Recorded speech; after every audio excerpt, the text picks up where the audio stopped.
السلام عليكم ورحمة الله وبركاته. أهلا ومرحبا بكم في هذا الدرس. نعود مرة أخرى لنكمل دورة البايثون، وبالتحديد دورة تكوين التطبيقات للديسكتوب باستخدام الكيوت. طبعا نحن في الدرس السابق والدروس السابقة قمنا بتكوين هذا الابليكيشن. نقوم بفتح هذا الابليكيشن، نعمل له ران. وطبعا ضروري جدا أن تتابع الدرس السابق قبل أن تبدأ بهذا الدرس، لأن مثل ما أذكر بأن هذه الدروس متصلة مع بعضها، فحاول أن تتابع الدرس السابق ومن ثم تابع معنا هذا الدرس. في الدرس السابق وضحنا لكم كيف تقوم بتحميل الملف عن طريق ال URL. يعني مثلا لدي موقع معين، أريد أن أقوم بتحميل صورة معينة، مثلا فلتكن مثلا هذه الصورة على سبيل المثال.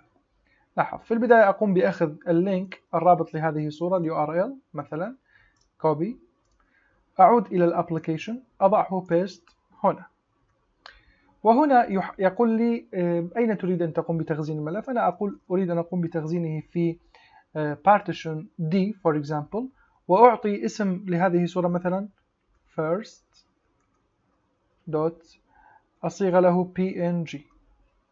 طبعا ممكن تعطي اسم آخر، الأمر يعود إليك. نضغط على الداونلود، لاحظ نعود للابليكيشن.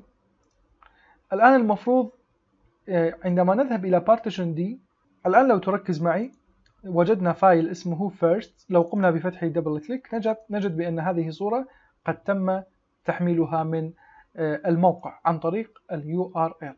لكن لو ترى بأننا عندما نضغط على الداونلود لا يظهر لدينا هنا البروجرس، يعني لا يظهر لدينا النسبة المئوية البيرسنت، يعني أين تم الوصول في التحميل، ما هي النسبة، يعني يعطينا فيدباك حتى نعرف إلى أين وصل التحميل.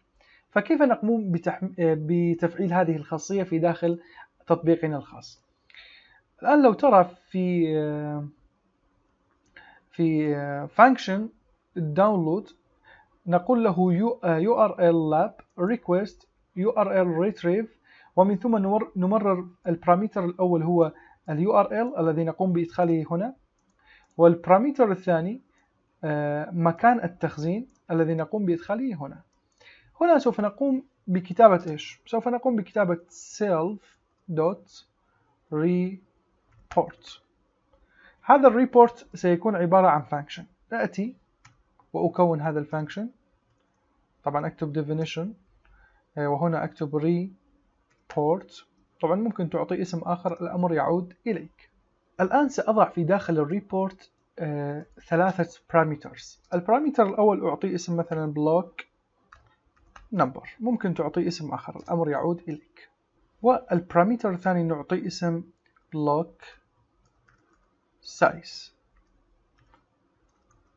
size بهذه الطريقة.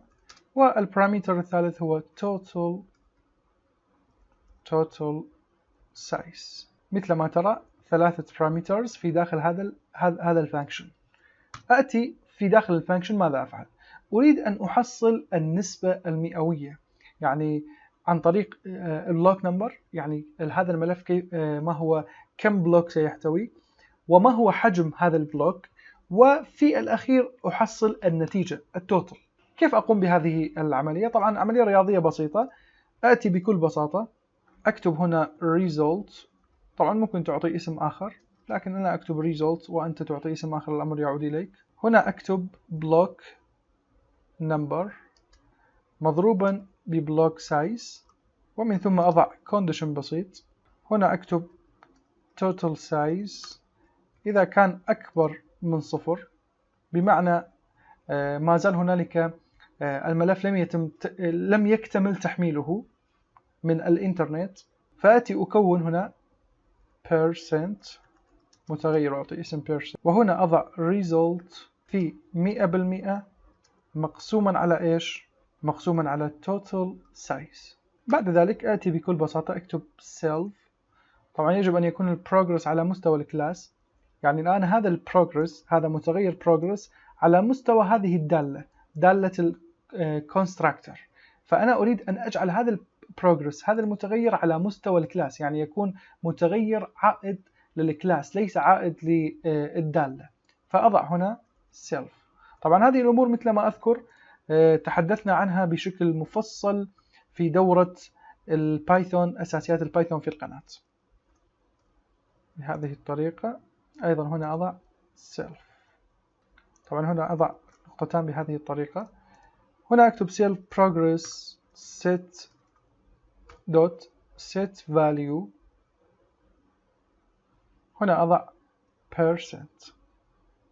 طبعا يجب هذا البيرسنت يجب أن أقوم بتحويله إلى integer، فأقوم بتحويله بهذه الطريقة. بهذه الطريقة أقوم بتحويله. الآن دعونا نقوم بتشغيل البرنامج مرة أخرى أو التطبيق ونرى هل سيظهر البروجرس هنا. الآن دعونا نقوم باختيار هذه الصورة. أخذ الرابط لينك كوبي، أعود إلى الابليكيشن، أضعه paste هنا، وأعطي مثلا partition D، أعطي اسم مثلا second image، ويكون نوعه JPG. أضغط download. ركز معي، لاحظ مباشرة ظهر البروجرس وقام بتحميل الصورة. طبعا الآن ظهر هنا 99%. سوف نقوم بمعالجته. لماذا لم يصبح 100؟ سوف نقوم بمعالجته فيما بعد.